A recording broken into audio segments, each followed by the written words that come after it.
about this occasion. This call is now being recorded. Thank you. Sir Ismail sir. Okay, madam. Thank you for introducing me, Salome ma'am. And it's my, first of all, at the outset, let me say a warm welcome and good morning to all the participants and the resource person. And really, it is a worth to speak on this occasion on the topic of startups. So, startup is a new venture where we initiate the activity and we will start a new kind of business or a budding thing, what I can say. So this is where the entrepreneurship or entrepreneur starts. So this in a long run will turn up into a beautiful business if it is planned in a better way with all the resources and with all the precautions and cautions. So startups definitely contribute a lot for the GDP of the country because the initial investment is less, the technology is minimum, and where we can change the things if it is not working out, or we can add some new things to the present model or to present plan if it is needed. So this kind of startups, if every citizen thinks, if every citizen starts, the economy of the country will grow like anything. So here, what I advise to the students is, or to the participants is, to think about these startups because the risk is minimal, the investment is minimal, and the contributions is more. So here, whatever may be the technology, whatever may be the platform, whether it is a service or it is a product or whatever it may be. So first of all, think about it, channelize it, work out on that, and after satisfying all the ground realities, then think about these things because it will help you a lot to turn yourself into a big entrepreneur. So all the entrepreneurs are or the enterprises which we are seeing now, previously they are all startups, and now you can these startups has turned into a real-time entrepreneur enterprises today, contributing a lot to the economy and growth of the country and providing employment opportunity directly and indirectly to the people in and around the country. So with these words, I thank Ramesh Nayak sir and the participants for giving me this opportunity to speak a few words about the startups. And I hope that this after this session many of you will think about the startups and venturing into this kind of things. So I thank you sir for giving me this opportunity. Thank you one and all. Thank you, sir. Thank you for your valuable words. So, without wasting any time, now we'll start the session. Before the starting the session, today's topic is about the how to plan for startups and legal and ethical steps. For this topic, we have a resource person, uh, Karthik Karthik Shekhar sir from an incubation manager and Atal Incubation Center, SK University, Anantapur. Sir having the lost experience, lot of experience towards the startups, and he saw the lot of startups when how they want to start and what are the ethical steps and what legal aspects involved in that. So sir, now I request Karthik sir to start the session. Thank you. Thank you, ma'am. Thanks for the introduction. Good morning, all. Uh, I'll share the screen.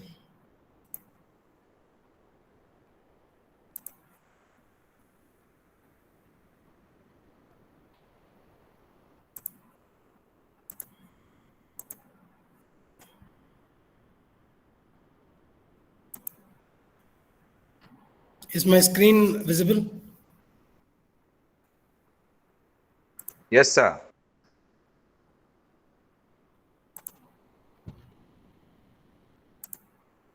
Is it in full screen mode? Yes, sir. Yes, sir. Yes, sir. Good morning. Yeah, good morning all. I would like to ask a few questions, like, before starting. I would like to know how many of you have a little bit experience or a little bit idea about what is entrepreneurship and what is a startup.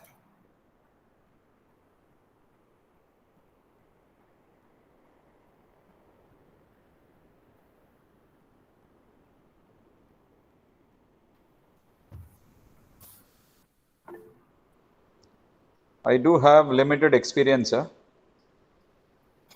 I just wanted to know whether you understand the difference between a business and the startup. A normal Yes. business.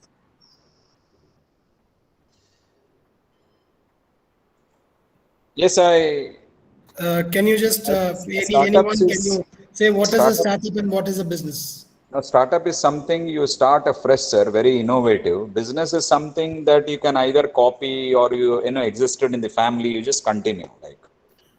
Yeah, it's a kind of like, conventional kind of business which is already done, Correct. which can be executed again.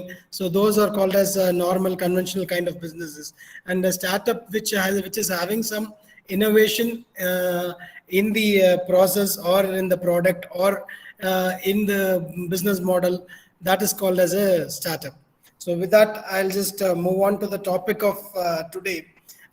Starting a new business, either it is legal or ethical consideration, what all have to be taken to be considered during a startup. Like, so I'm to introduce myself, like, I'm Karthik Shekhar. I'm working as a business incubation manager in Atal Incubation Center, Sri Krishnadeva University.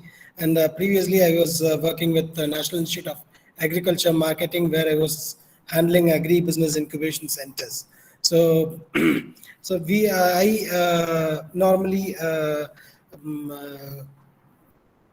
mentor and nurture startups to take up them to the next level. So that is what is my basic job profile is. So I have mentored so far more than 65 to 70 startups. So these are all most of them are agricultural and agri-based startups. So let me go to the topic of today. Starting a new business, first let me concentrate on the legal areas where we most of the startups are thinking, like, whether which area we have to concentrate and what role the things involved in a business. The first and foremost thing is your structure of the entity, and these are all the 5 areas which constitute your legal issues and legal areas. So first thing is structure of your entity, that either it may be a partnership or it may be sole proprietorship or limited liability partnership or private limited company or whatever it is. So that becomes your structure of your entity. And compliance and license, what are all the licenses you're take. For example, if you're starting up a food processing business, you need certain kind of licenses like FSSAI. Or if you're going for organic farming, you will be requiring an organic certificate from the government that whatever produce you are making is organic.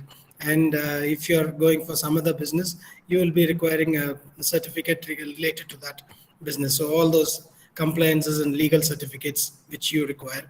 And contracts, so which we normally enter with the parties whom you're contracting with. Like, take for example, you'll be having a contract with your customers, you can have a contract with your suppliers, you can have contract with your raw material purchases. So all these things you can have a contract. And even for your day-to-day operations, you will have to enter into different contractors, and you need networking support with various other supporting institutions so that your business is running properly.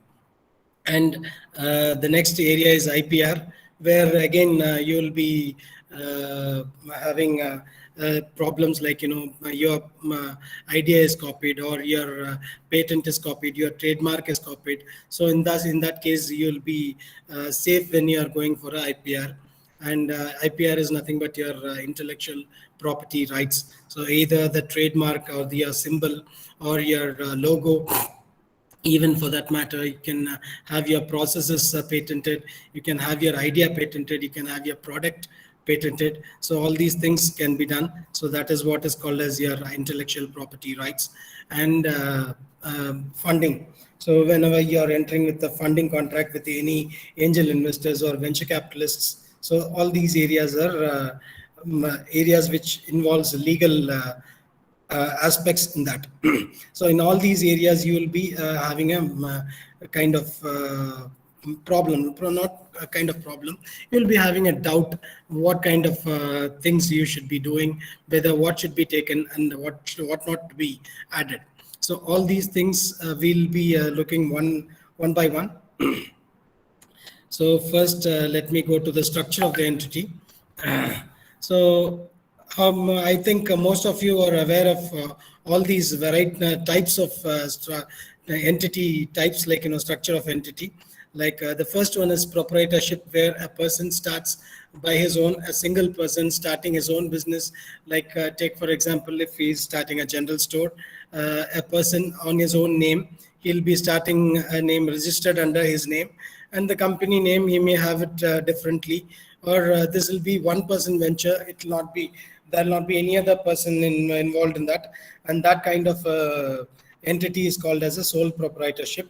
And the second one is partnership, where two or more person two or more person combine together and form a organization, like form a shop, or start a shop, or start a business, like production unit, or anything. Like for that matter, it can be a society, it cannot be a society, it can be a company which is producing, which can be a commission agent kind of business, or it can be a service oriented business. So anything it can be. So it can be a production organization, or it can be service organization, anything. So that one or two persons combine together and start, that is called as a partnership. And limited liability partnership is the other type of partnership, where take for example, I'll be explaining the difference of partnership and limited liability partnership in a detailed manner. This is also a kind of partnership where one or two or more person combine together and form an organization. And then the next one is private limited company. This most of you would be knowing, like company which is started by a private person, and which is having board of directors, and the decision will be taken by the board of directors, and the share will be distributed among the owners of the company. Okay, the profit shares and even equity, everything will be distributed among the owners of the company, and there will be board of directors, and all the decisions will be taken by the board of directors. So any board of director will be responsible for, take for example, each and every board of director will be responsible for different operations, and they will be taking equal per share, or depending upon the agreement between them, the profit share will be distributed to them. So that is called as a private limited company. And a public limited company is which is going for a public issue, and which can go for public offerings. So that kind of a company is called as a public limited company. So first, let us see what are the pros and cons of a private limited company, because whenever you're going for a startup, going as a startup company, see, in the Department of Policy Promotions and Industrial Promotion, they have accepted certain companies can be registered as a startup. Okay, out of that, the first foremost priority will be given to the private limited companies. So if any company which is registered as a private limited company, then that has a higher priority for getting supports from the government for whatever support which has been provided to a startup will be easily available for a private limited company. Okay, so take for example, I was previously working with RKVY Raftar project of Ministry of Agriculture and Farmers Welfare. So there we will be supporting agricultural startups. Those who have innovative ideas in the area of agriculture will be supported over there. And it doesn't have any requirement. It doesn't need any requirement. Only thing is you should be having an idea in the agricultural area. Any startup idea should be there, and even the company may be registered or may not be registered. So if you come up with the idea, there are two types of funding opportunities which is available for the startups. One is idea stage startup funding, and the other one is seed startup funding. Idea stage startup funding will be like, it is called as agripreneurship orientation program, which has agripreneurship orientation program, which has like, a grant amount of rupees 5 lakh will be sanctioned to the person. It is a grant. You need not return back the amount. It is a grant, purely grant from the government. Ministry of Agriculture from central government. It will be provided directly to the startups. So if you come up with the idea, you will be getting a minimum grant of rupees 5 lakh. And a maximum grant, that is like, seed capital funding. And that program is called a Startup Agripreneurship Incubation Program.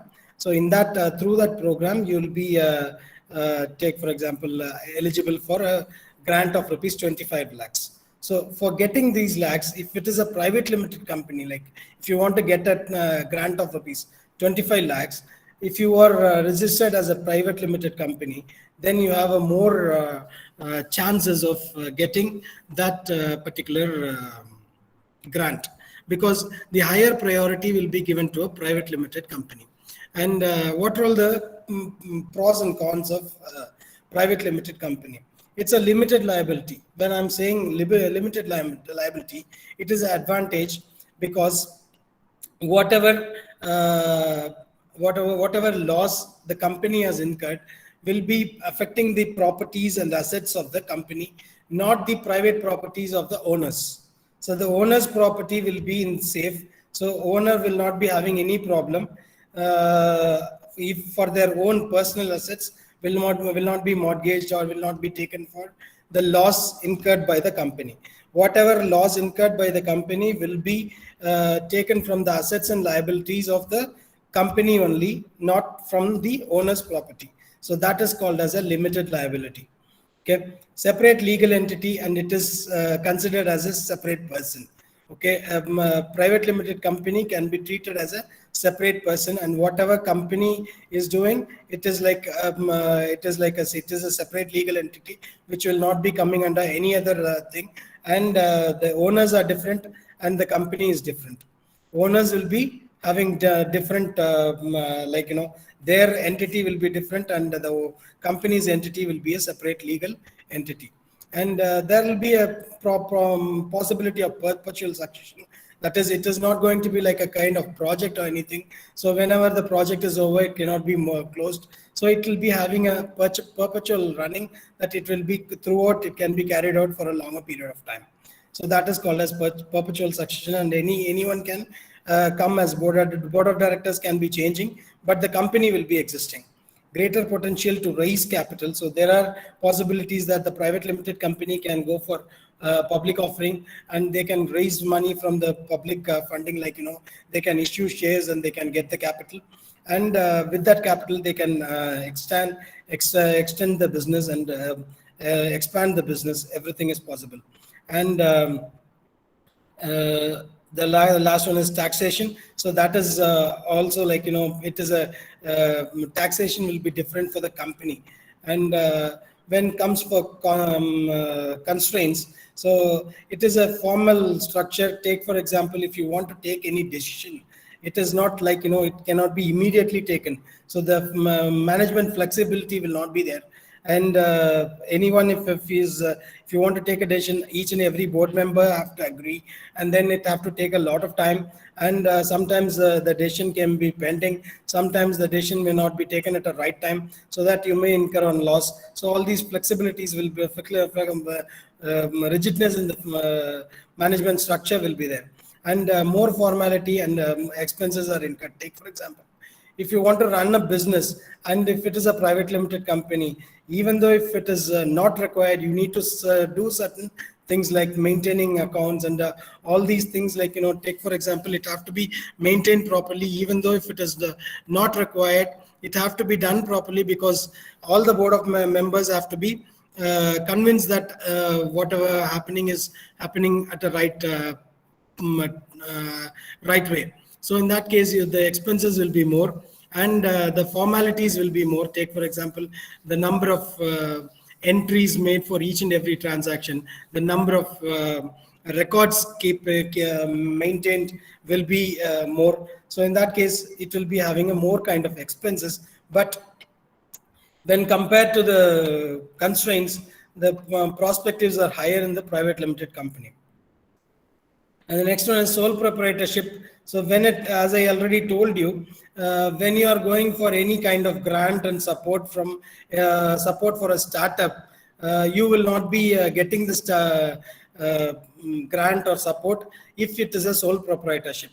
But for starting a business as a startup, you can start as a sole proprietorship. But if you want to get any government support, you need to be registered under Startup India Act in the Startup India portal as a startup thing.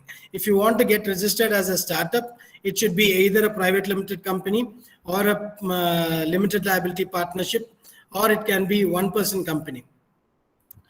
Okay, so it can be a private limited company, or it can be a limited liability partnership, or it can be one-person company. That is, one-person company is another type, which is now recently picking up. So that is also another type of entity. So it is also, take for example, it will not be having any more directors. It will be like a private limited company, but it will be having only one director, and he'll be the sole responsibility for taking all the decisions, and he'll be responsible.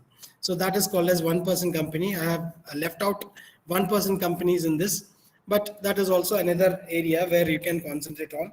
So one-person company has a possibility of getting funds and grants from the government, and limited liability has this has the eligibility of getting grants from government, and private limited company has the eligibility of getting grant. Okay, but sole proprietorship, when you take, it will not be having any support from the government. So it can be, but as a business, you can register as a sole proprietorship organization, and you can start the business. And these are all the perspectives of sole proprietorship. One is, it is easy to start. You need not depend on your partners. You need not depend on your directors to start a company or start an organization. Now you can, if you decide that you want to start an organization with your own money, or with the raised money from some other area, like bank or any other thing, if you have a money, immediately you can start. It is very easy to start. No public disclosure of finances required. So you do not say anyone that even in the public portal, like take for example, if it is a private limited company, the profit loss account and the balance sheet of the company have to be published in the newspapers every year. At the end of every year, the balance sheet and the profit loss account of the company should be published. So that is a rule for a private limited company, but that is not required in a sole proprietorship. You need not disclose your information, like take for example, what all the transactions you have made and how much profit you are making, what are all your assets, what are all your liabilities. Nothing. You don't have to disclose anything to the public. And management flexibility, that is, as you are the only sole responsibility, you will have all the flexibility. If you want to open the organization today, you can open it. If you want to have a holiday, you can have a holiday. If you want to close it by 2, you can close it. You can, if you want to open it 24 hours, you can do that. So you don't have any constraints or any restrictions in doing your operations. Whatever you decide, it can be implemented, and keep all the profits. So it is your own organization and it is your own money you have invested, so you can keep all your profits. And when it comes for constraints, you have more constraints in sole proprietorship. Take for example, it is unlimited liability. That is, if your company is making loss, if your organization is making any loss, and there is a possibility of taking your personal properties for the loss created by the organization. Take for example, you are running a business and the business is running in loss, and you have to pay money to some of your customers. You have to pay money to some of your suppliers. Then for paying that supplier's money, your company's property will be taken. And if it is not enough, your personal properties will also be taken. So that is called as an unlimited liability. No separate legal entity. So this doesn't have any separate legal entity. You and the company are the same, one and the same. When you are opening a sole proprietorship, yourself and the company will be treated as one person. So it will not be as two different persons. It will not be treated as two different persons. Like, whatever the company is doing, that is different. That will not be the case here. It will be whatever the company is doing, you will also be responsible for that, and your properties will also be attached to that. And limited capital, say, as it is a sole proprietorship, most of them will be having their own hard-earned money, so that amount will be very much a minimum. In that case, what will happen is, like, they could not able to invest as much amount of investment which is required, so they will be investing less, so the profit will also be less. And no perpetual succession. You cannot expect perpetual succession once when your era is over. It will not be carried out to some other person, or if you have successors are taking it, if it is okay, it will be run. Otherwise, the business have to be closed. So because there's only one person responsible for that, if something happens to them, the business have to be closed. Low public perception, the public interaction and public perception will be very low. If it is a sole proprietorship organization, as I told you, even for the government grants, it is not viewed at a better manner. So it has not been considered. So if you are having a sole proprietorship, it will not be considered for any other support, any support. Take for example, if you want an angel investment, if you want venture capital investment, that and all, you cannot go for those things, because sole proprietorship will not be treated as, or it will not be considered as a organization itself.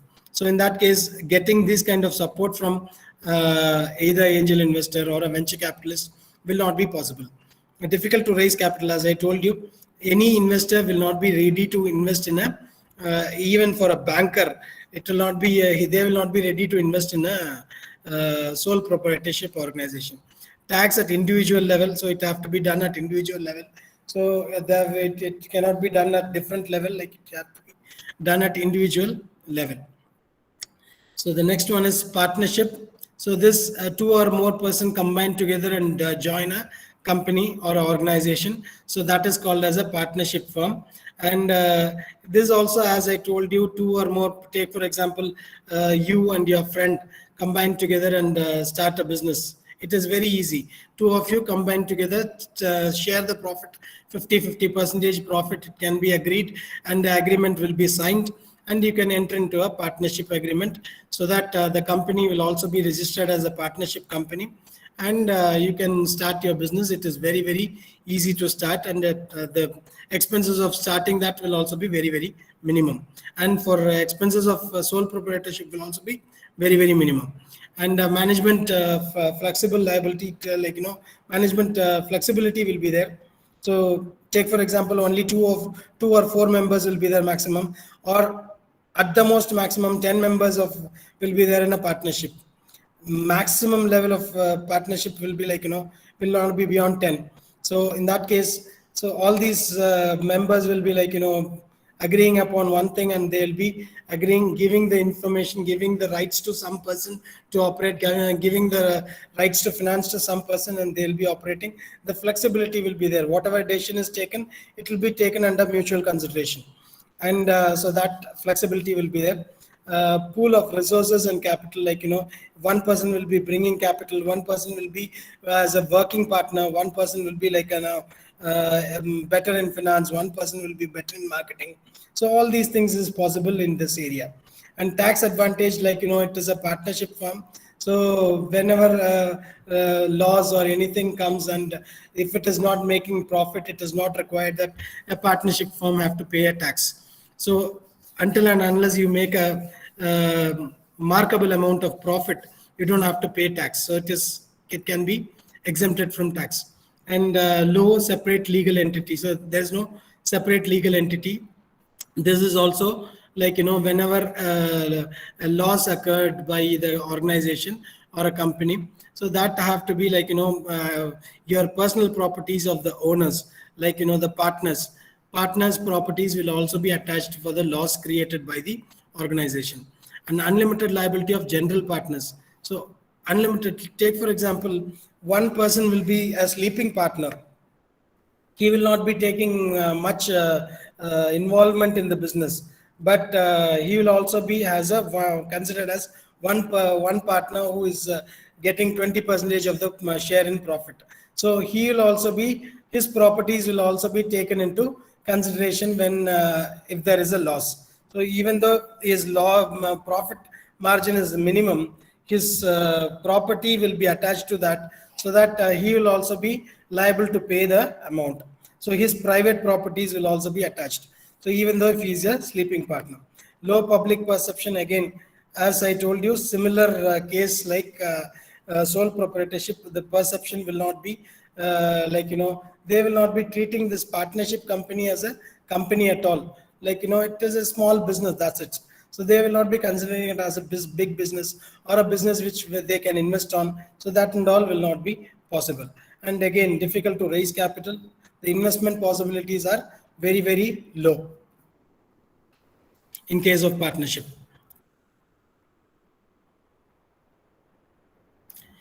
And coming to limited liability partnership, which is in short called as LLP, limited liability partnership.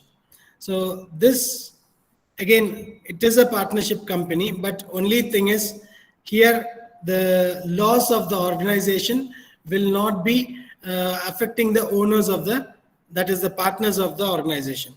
That is, the liability will be different and the company will be different. Here it will be considered as a separate legal entity.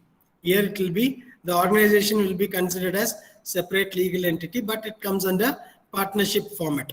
So 4 or 5 partners will be there, and they'll be sharing the profit among their agreed terms and conditions, and all the rest will be the same, excepting for the excepting for the liability which has been created by the organization will not be affecting the owners of the organization, that is the partners of the organization.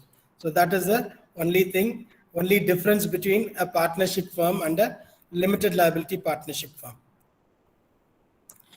And coming for the funding area, so these are all the areas as I already told you. So I have talked about what are all the legal structure of the company, like, the different types of legal structures, like private limited company and partnership, limited liability partnership, sole proprietorship.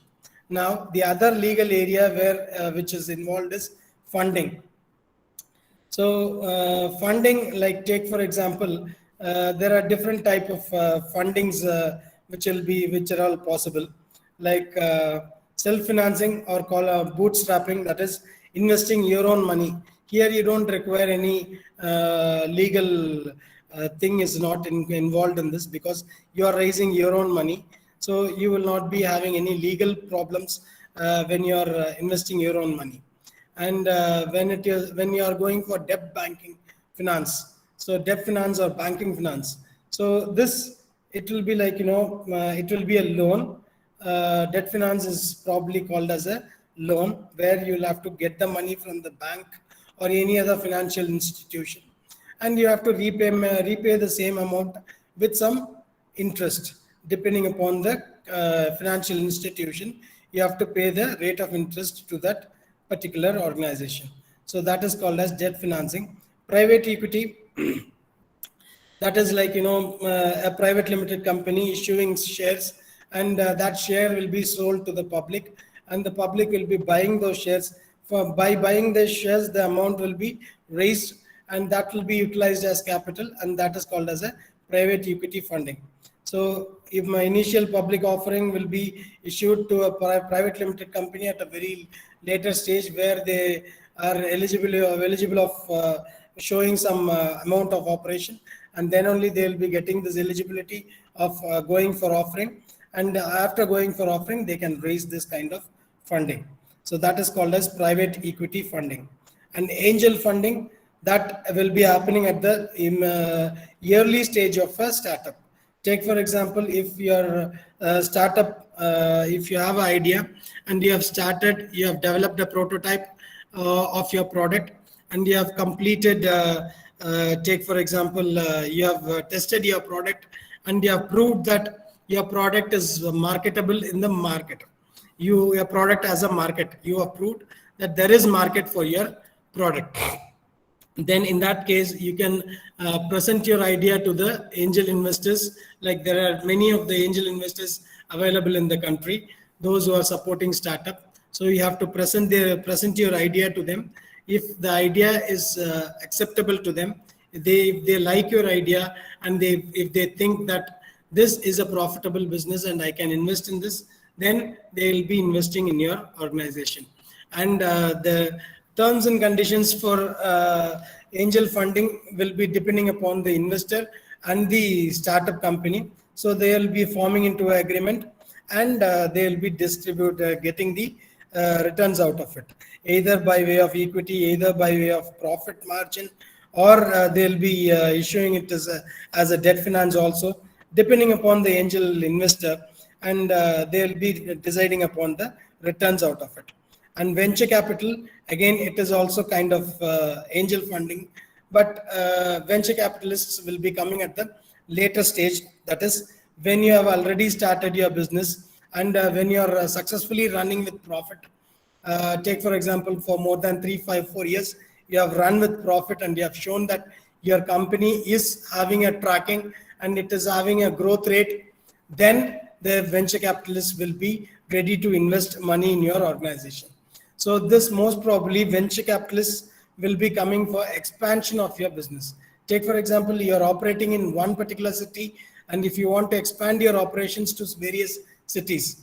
Take for example, if you are producing one particular product, and if you want to produce more products, and if you want to expand your range of varieties of product, then you will go for venture capitalists, and they'll be investing a huge amount of money, and then you will be expanding your operations. So that is called as venture capital funding.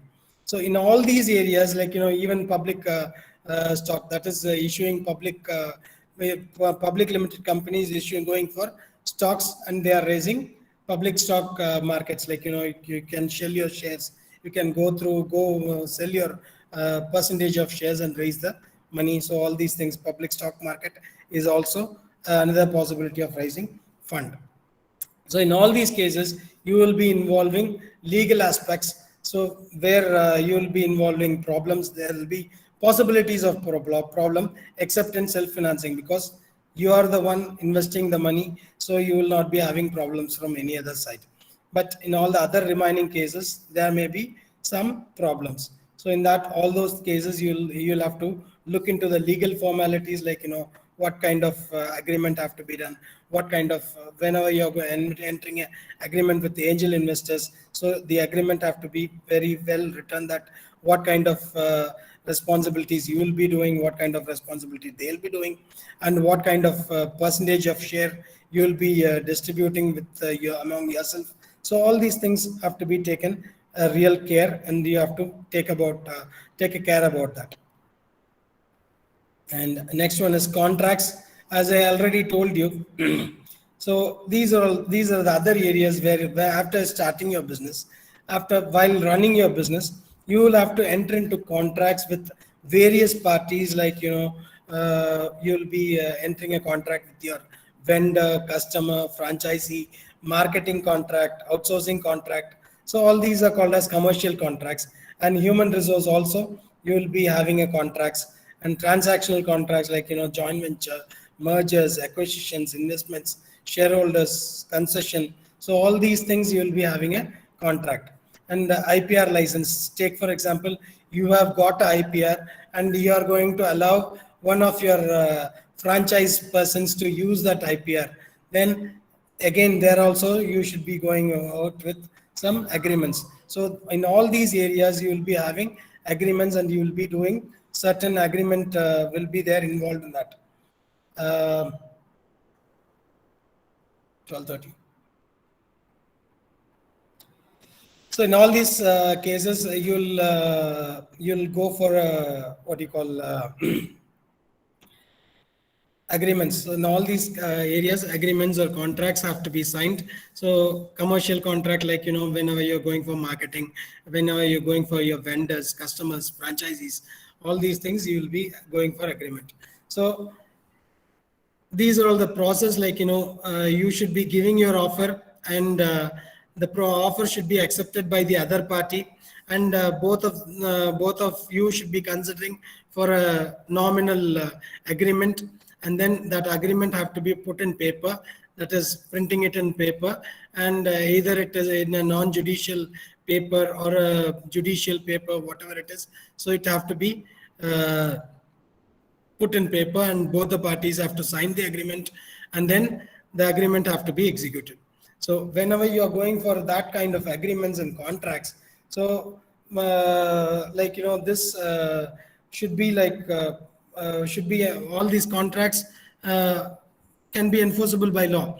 Whenever you are breaching the contract, whenever you are not doing anything, doing the things which is not there in the contract, then there is a possibility of the other party to file a case against you and demand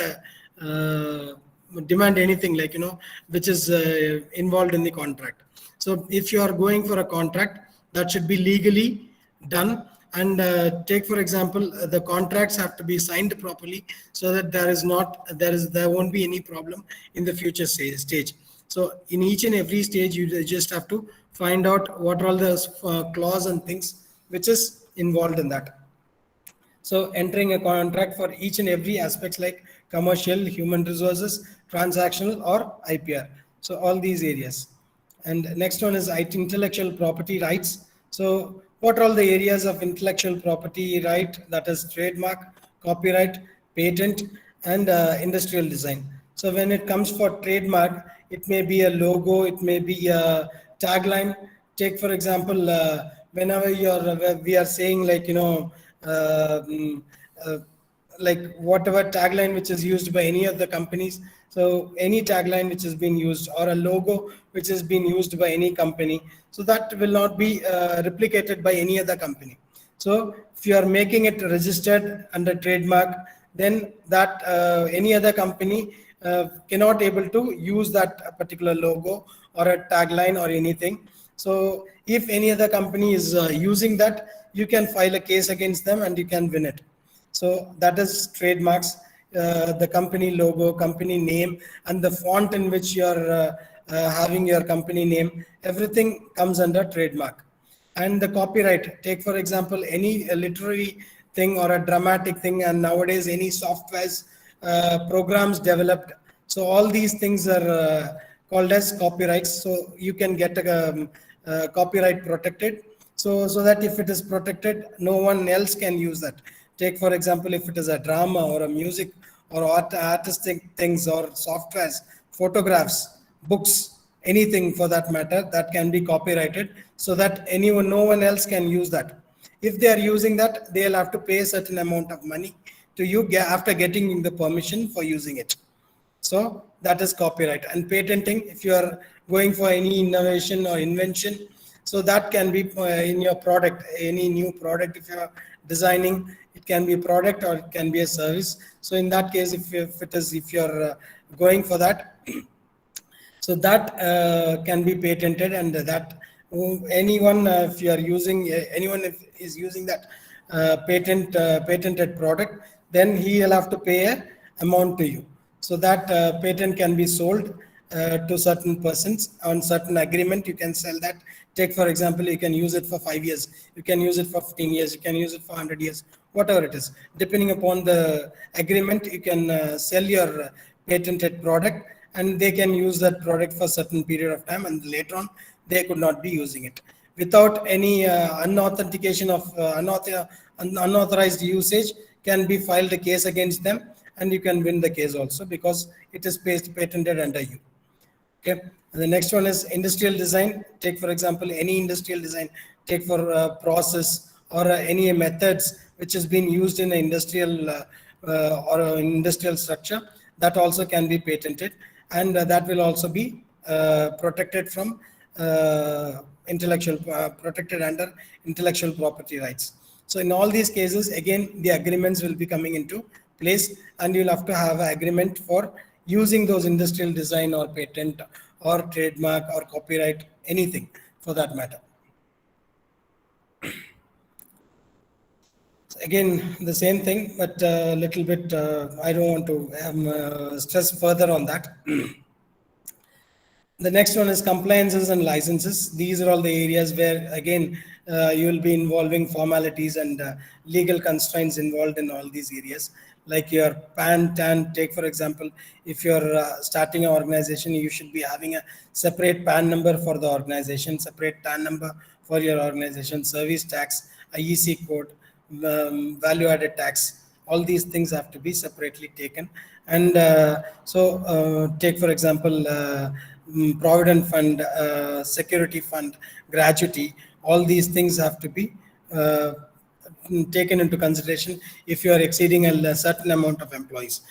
Take for example, if it is more than 20 employees or 10 employees, there is a clause where you'll have to go for provident fund and gratuity. All these facilities have to be provided. So all these things should have a proper agreement, and a proper legal aspects have to be carried out in all these areas. And board general meetings, again, take for example, if it is a private limited company, there should be 2 general body meetings every year. So 2 general meetings have to be conducted, and the board of directors should meet at least 2 times in a year. Okay. And statutory registers and filings. Take for example, how many times the board of directors came, how many times the meetings have been conducted, what are all the minutes of the meeting, what is the agenda of the meeting, everything have to be registered, and filings. So all these things should be filed, because each and every member have to look into that. So each and every member have to know what is happening in the organization. Each and every director have to know what is exactly happening, what is the procedure of the organization, and what is the profit, what is the loss, how much it's been incurred, and how much is the profit. So for knowing that, the register have to be maintained properly, filings have to be kept properly. So all these things are called as compliances and licenses, comes under compliances and licenses. And Shops Establishment Act, if you are going for a shop, or if you are going for a franchisee or whatever it is. Environmental clearance and licenses. Take for example, as I already told you, if you are going for a organic farming kind of business, so you have to get organic certification from the government. And if you are going for a food processing organization, food processing unit, then you have to get FSSAI certificate. So all these things are mandatory. Statutory licenses and operations. So whatever it is required for that particular operation, you should be getting that. Take for example, if you're going to run a gas business, like supplying of household gases, then again for that you need a license. You need to get various laws. Those certifications have to be done. Your premises have to be certified. Everything have to be certified. And labor law, take for example, if you are involving labor in your production units, then you have to have all the labor laws intact, so that there will not be any problems for the labor in your organization. So all these have to be taken care when you are going for these areas. And this is not into the the topic actually, but I just thought, whenever you're starting a business or a startup, this design thinking will be more helpful whenever you're starting up a business. I just wanted to talk about that because this is what most of them are lacking whenever they are going for a startup. So this approach of design thinking, if it is there, then normally rather than starting a normal conventional business, will be different from design thinking and going for a startup. So startup is getting differentiated in this area where they are going for a design thinking. That is, I'll explain you in small examples so that you can understand what is design thinking is all about. So these are all the companies which is already using design thinking, like PepsiCo, Braun, United Bank of America, Bank of Ireland, General Electricals. So all these companies are using this design thinking. They are already having this kind of thinking in process. And what is the design thinking? If it is explained as a theory, you will not be understanding it very clearly. So this is an example of that. Take for example, you might have seen many of the sauce bottles. So those are all bottles which was previously introduced. The bottle was introduced previously, and whenever at the beginning stage of the usage, there will not be any problem. The flow of the sauce will be nice, and you will be using the sauces. There will not be any problem at all. At the later stage, like at the end of close to the end, like the only minimum sauce is left in the bottle. At that time, the flow of the sauce will be very slow, and even it will be taking a lot of time to get poured to the plate or poured to the bread or whatever thing you're using. So, and there will be a certain amount of sauce which is left over at the bottom, which will be considered as waste. You cannot be use it properly. You cannot use that things properly. And this was a problem, and many of the companies were facing that. And Heinz came up with this next model, like the bottle will be there. It will be a plastic container, and that will be upside down. So the flow will be always at the bottom stage. Whenever you are pressing it, automatically the sauce will be poured. There will not be any problem. So this particular design came because they understood the problem of the customers. So they went to the customer, got the feedback from them. Take for example, what are all the problems you are facing, and the customers explained what are all the feedbacks from the customer. They got the feedback, and what could be done on that. So they go get the feedback from the customer itself. What can be the solution? And even the solution, sometimes the customers will themselves will be saying, and those solutions which has been given will be considered by the company, and then they will be going for a design. And after that design, they come for a concluded product, which is the next version. So here there won't be any problem at all. And take for example, the problem of the customers are solved. There now the wastage will not be there. There will not be any wastage, and it will be easy to use also. So again, these are all the products in the left side. These are all the products of design thinking, and this is the way how design thinking works. In the right side, it is the way in which design thinking works. Like you might have seen remotes with a lot of button. You'll be confused you'll be very much confused to use, like which button is for what, and how to press that. And double tap will be there, single tap will be there, triple tap will be there. So you will not be understanding how to use those remotes, and you will be getting confused. And during that usage at the night time, you cannot use the button at a proper way, because it will be having confusions which button you are pressing, either the volume or the channel button. So all these things will be having a problem. And after going for a design thinking, they have come up with the left side model of a remote control, where it will be having only minimum number of buttons, and it will be very easy to use. Most of them will be like you can just say to the button, it is voice accessible. So if you just give the command to the remote, automatically the remote will be executing the command. That is, voice command will be operated so that you can give the command to the remote so that you can get the operations done through that. And if you want to use the buttons also, the button will be very minimal and you can use it very easily. And the next one is the brush, which is motor operated and which is easy to use for the small kids.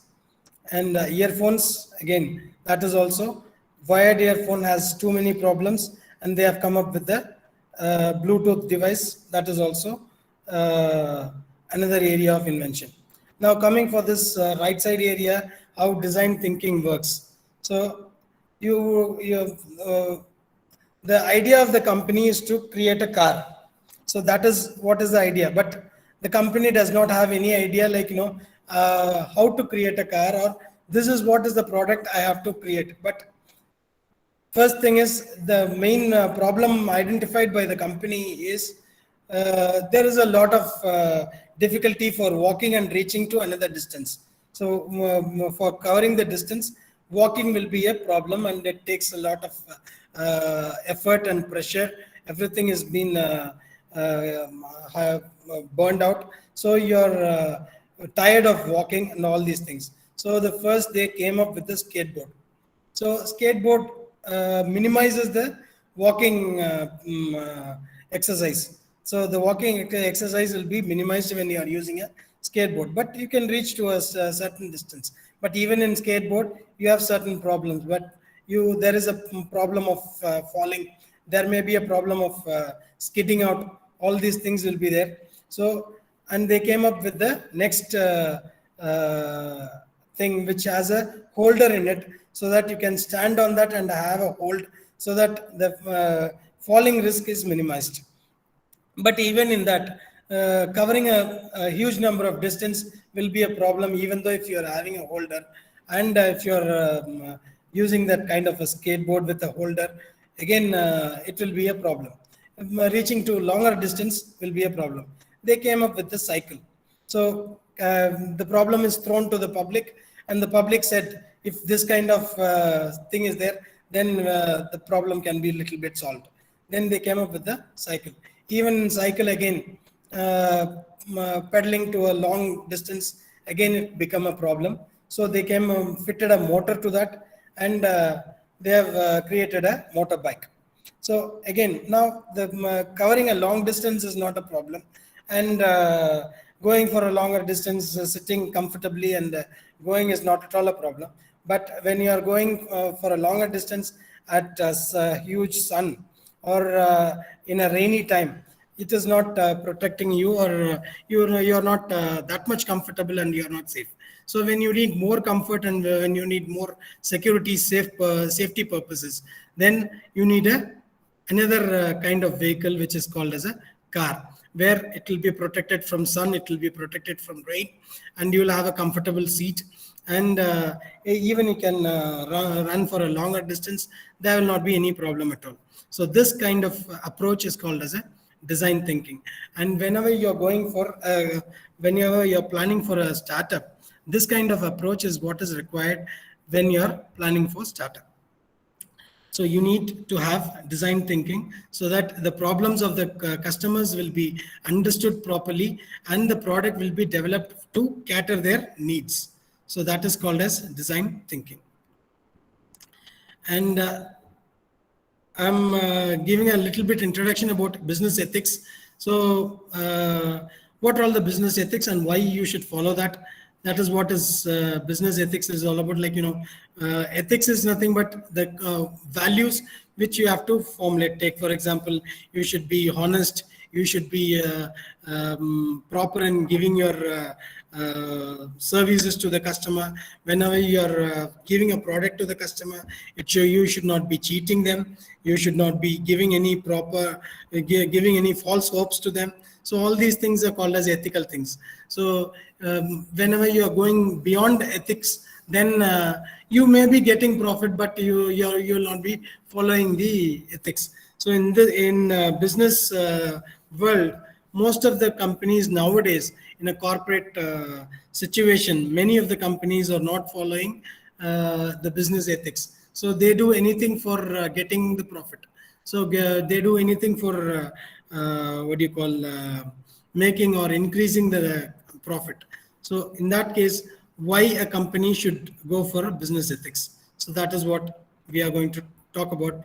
Like, most of the companies are nowadays, you might have been heard about corporate social responsibility. So many companies are nowadays, it is a very compulsory thing that every company have to invest certain amount of money as corporate social responsibility, because the companies are making huge amount of money, and they are not following the proper ethical values of the society. So in that case, at least they have to give something to the society as a return. So in that case, it is compulsory for the companies that they have to go for corporate social responsibility, that they have to invest certain amount on any societal problems. So what are all the what are all the areas where you will be ethics will be involved in, like business ethics? What it will be contributing? So it increases trust, it increases responsibility, and the behavior of the customer, the customer or the person, they will be more increasing number of attention will be there from a behavior pattern view. So if your company is following all these kind of ethics, normally the customers will be interested to buy your product, and your company will be having a principal value. Take for example, your company will be rated high at the corporate sectors, and relationship with the other organizations will also be good, and choice of the you take for example, if anyone have to choose you, if anyone of any customer have to choose you, any suppliers have to choose you, they'll be easily choosing you because you have ethics and you have proper moral values.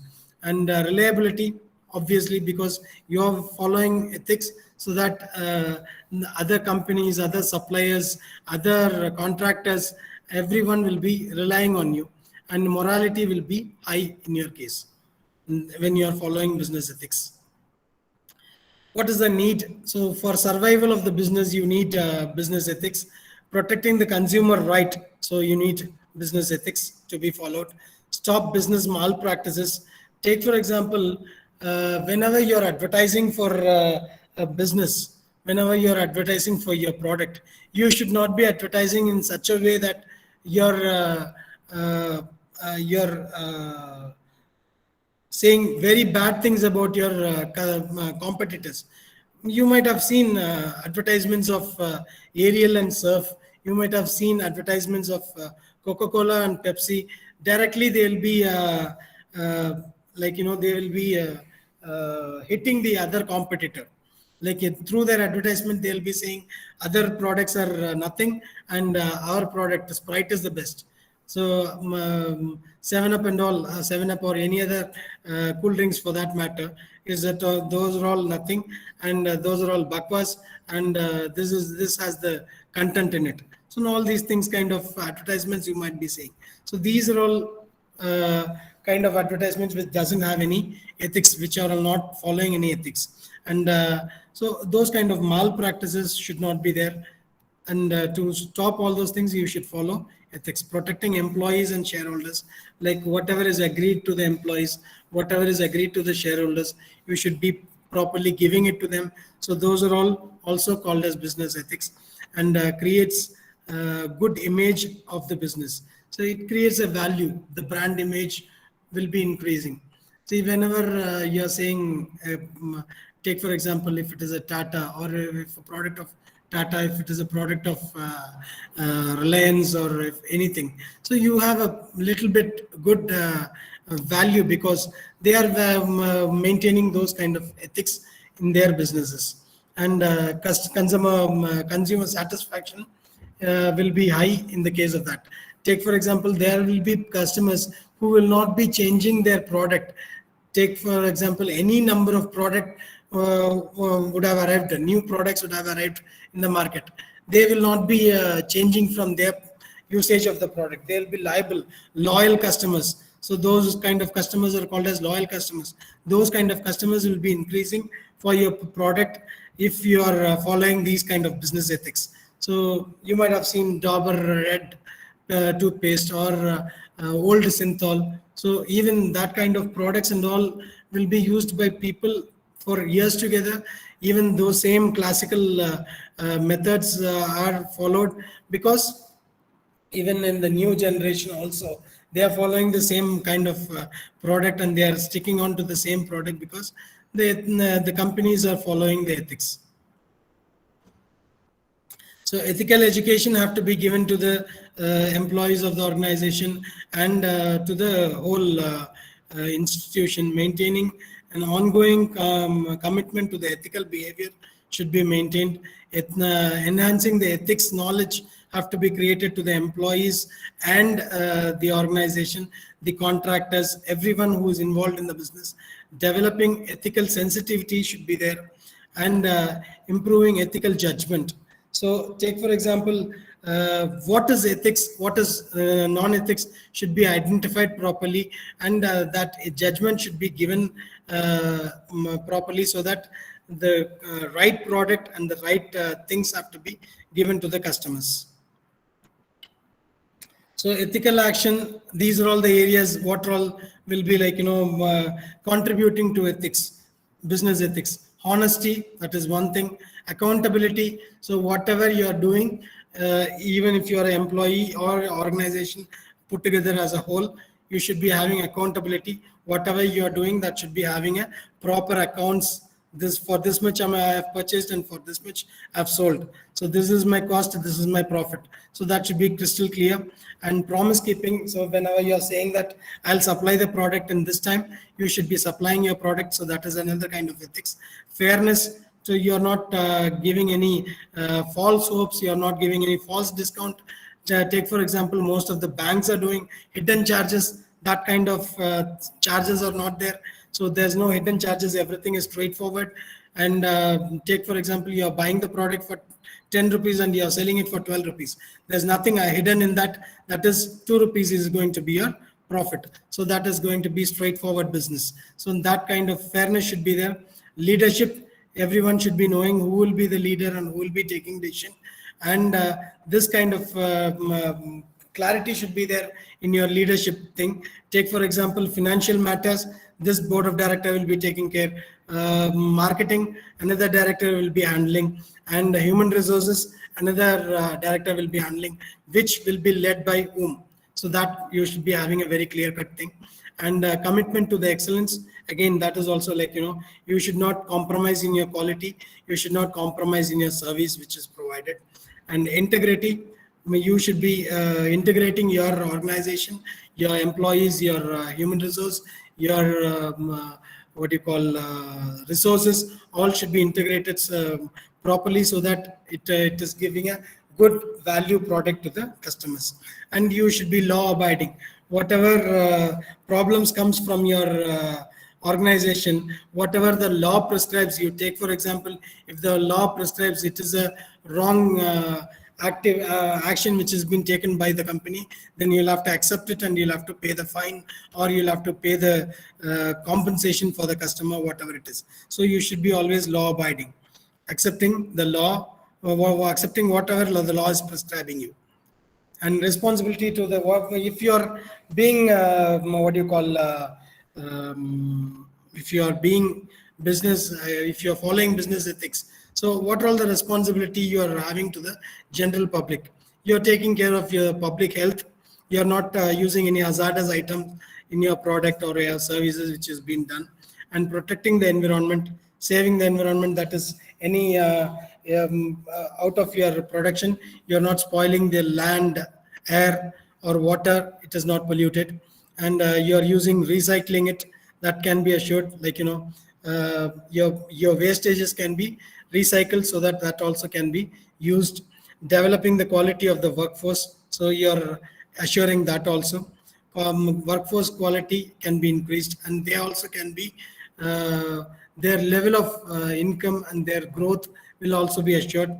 corporate philanthropy, that is that you're involving yourself in corporate social responsibility kind of aspects, like you're investing in societal needs and problems, so that the society, take for example some corporate companies you would have seen, they'll be investing in old age homes, they'll be investing in developing the villages, they'll be investing in laying roads, developing parks. So all these things are corporate social responsibility, a part of that. So you will be involving in that also. So as for the general public welfare, you're doing that.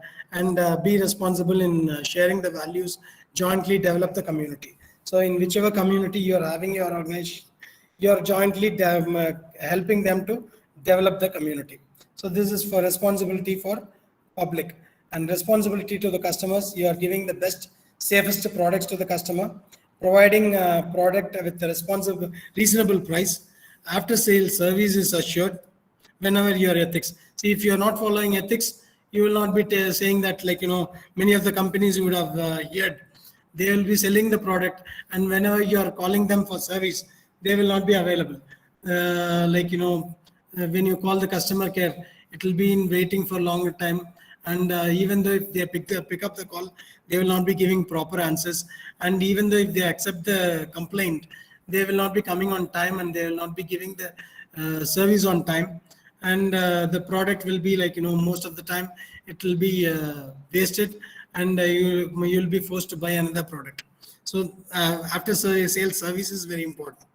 And if you are following ethics, you will be prompt in attempting the after sales service also, solving consumer complaints, as I already told you, responding to the consumer complaint and rectifying their problems, regular supply. So whenever you're assuring for a supply, you should be supplying it on time. Avoid unfair trade practices. That is like, accepting at one price and giving it another price, like having some hidden charges, and only at the time of selling, only at the time of getting the money, you will be disclosing that these are all the other charges which you'll have to pay. This normally many of the companies will be doing. So those kind of practices should not be followed. And responsibilities to the employees. So whenever you're having some employees working in your organization, you should be giving them appropriate remuneration, clean working atmosphere, and respect individual dignity. So they are coming and working for you, but it's not that they are slaves for you. You should give their individual dignity and responsibility. They should be dignifiedly maintained, and provide facilities to them, like, a kind of safety facilities or health facilities which have to be there in the company should be there, and incentives have to be provided if they are working better. And proper training should be given before handling hazardous machineries. Take for example, if you're asking them to operate some machinery, proper training should be given to operate that machine, and then only they'll be involved in using that machinery. So all these things have to be taken care. So with that, my presentation is over. If you have any doubt, I'm open for questions.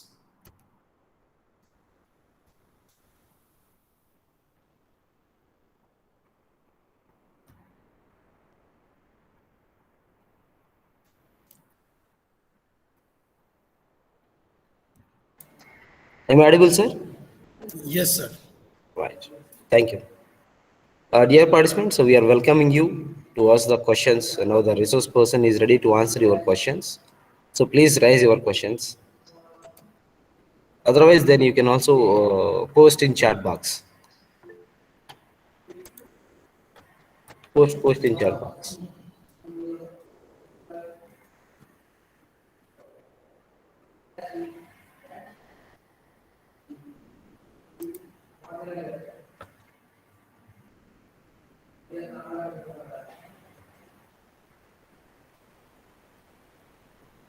And at the same time, I would like to invite the participants give the feedback on the session. So any come voluntarily and give the feedback on the session.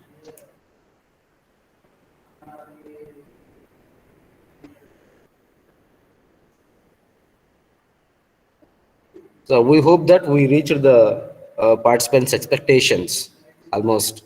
So we have such a wonderful resource person, so that we say that and we justify the given topic and also reach it to your expectations. Very good Well, afternoon, sir. so good afternoon, sir. Uh, Thank you, Karthik sir, and also I have thank all the organizing committee. They have done extraordinary webinar. This is very useful. I feel it very useful and very informative. Uh, Especially, I thank the Karthik sir. Sir, can you name out some angel investors or venture capitals in India? As far as if you belong to Andhra Pradesh, so Hyderabad Angels are there, Chennai Angels are there. Like Chennai, whenever it is concerned, angel investors are throughout India. It's pan India basis. Everywhere they'll be investing. It's not that it is into the geographical area. Take for example, Chennai Angels are there, Bombay Angels are there, and Hyderabad Angels are there. So many angel investors are there, and venture capitalists, as you go through, those are all also available. And I have during my session also, I have mentioned about RKVY Raftar project of agricultural Ministry of Agricultural project.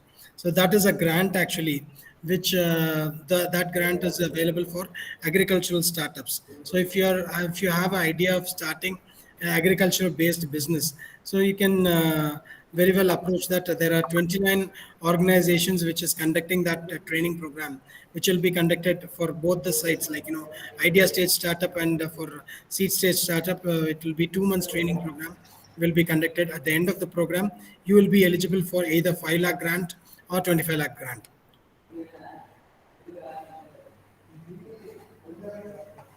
Yes, thank you, sir. So anyone, please. So dear participants, so give your valuable feedback on the session.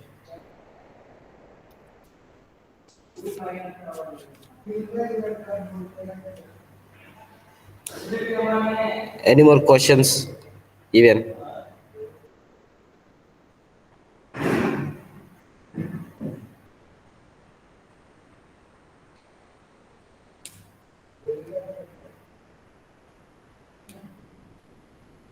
So if not there, then we'll go to close the session, sir. Karthik, sir. Yeah, fine. Okay, so now I would like to give the remarks of the program. And in fact, this is Dr. Ramesh Naik, Associate Professor, Institutions Innovation Council Convener of the Institute. And for this one-day national workshop on how to set up startup and legal and ethical issues. So we got the 213 registrations, sir. So from the different parts of the states and the national level and international level also, we are happy to say that. Out of that, we have 26 faculties, 116 students, 12 research scholars, 4 head of the departments, and 4 other students also is there. And also we covered 15 to 20 states of the country, and 2 participants from the international, one from the Philippines and one from the Sri Lanka is there. Almost we covered the Andhra Pradesh, Mangalore, West Bengal, Arunachal Pradesh, Jaipur, Maharashtra, Tamil Nadu, Thane, Aurangabad, Pune, Pondicherry, Odisha, Nagaland, Karnataka, Chennai, Nagpur, Jharkhand, Indore, Uttar Pradesh, Chhattisgarh, Telangana. Almost we covered the 15 to 20 states, sir. So really, we are very happy to give good response from the participants. So hope we are given a very good, wonderful session to you, dear participants, and we reach your expectations. And we also very thankful to you, sir, today's resource person, Karthik Sekar, sir, Incubation Center Manager. So thank you, sir. Thank you for accepting our invitation and giving a wonderful session to us. Really, we are very happy with this presentation and with the participation of participants from the various parts of the states and the country. So thank you, sir.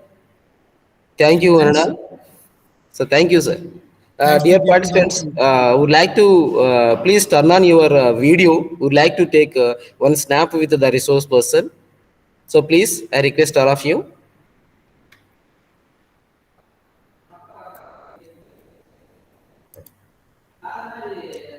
So please turn on all of you. So and you can also take a snap. So it is a very good memory to us.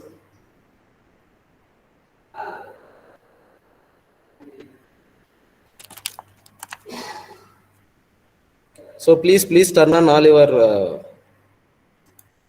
videos. Sir has also posted his contact details, and you can also approach to the sir further any communication, further need. And we're happy to say that, sir, we have very big number from the students, sir, students participant. Nearly we have 110 students, sir.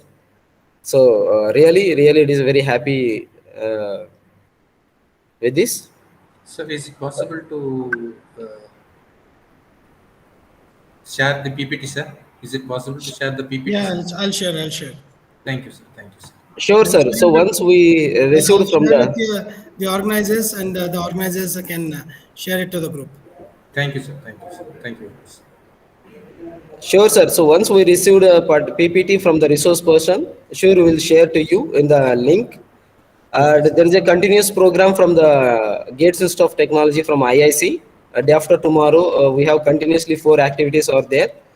And if you participated, sure, then we will get very good knowledge about the startups. So we had such a wonderful resource person, Yes, right? sure, sir. And we'll also share the Sir. details in the group. Sure, sir. Sir, please, feedback link, please, sir, send. It is also Once posted, sir. again. It is already posted. So please take a snap for yourself also. It is a very good memory to you. Thank you, sir. Sir, 1 second posted, sir. So please, sir.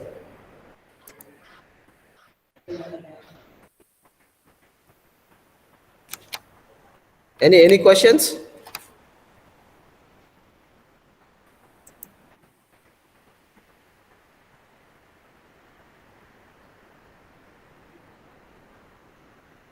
So once again, I'm posting the feedback link. No issues.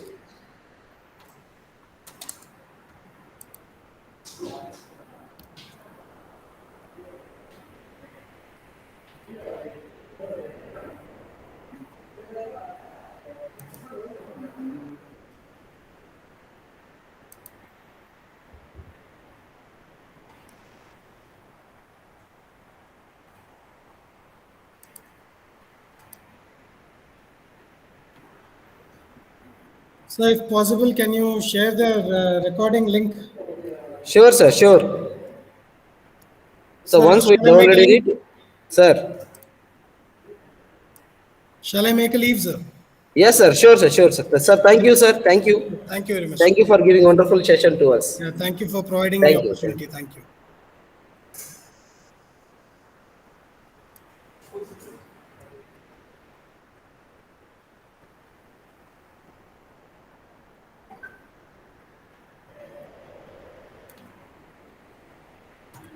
Your participants link is shared in the chat box, and please do fill the all the particulars very carefully.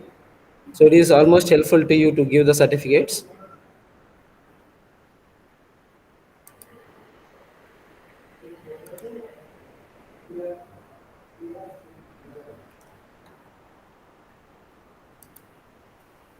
So thank you for your wonderful participation.